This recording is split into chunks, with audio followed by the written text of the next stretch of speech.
பாக்குறதுக்கு மசால் வடை மாதிரியே நிறைய வகையான வடை செய்யலாம். இப்ப நம்ம செய்ய போற வடையும் அதே மாதிரிதான். பாக்குறதுக்கு மசால் வடை மாதிரியே இருக்கும். ஆனா டோட்டலா டிஃப்ரெண்ட் டேஸ்ட்ல இருக்கும். வெளிப்பக்கம் நல்லா கிறிஸ்பியா ரொம்ப பொறன்னு இருக்கும்.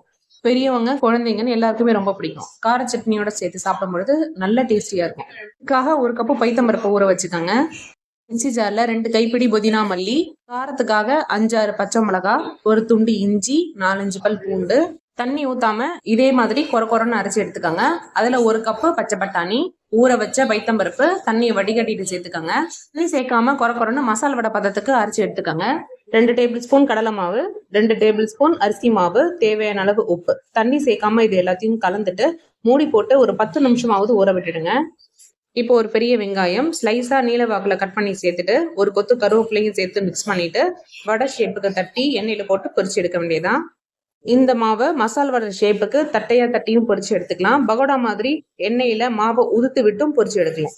இந்த இடத்துலயும் மாவுல கொஞ்சம் கூட தண்ணி ஊத்தாதீங்க, எண்ணெயே இழுக்காது, ரொம்ப கிறிஸ்பியா இருக்கும். ட்ரை பண்ணி பாருங்க.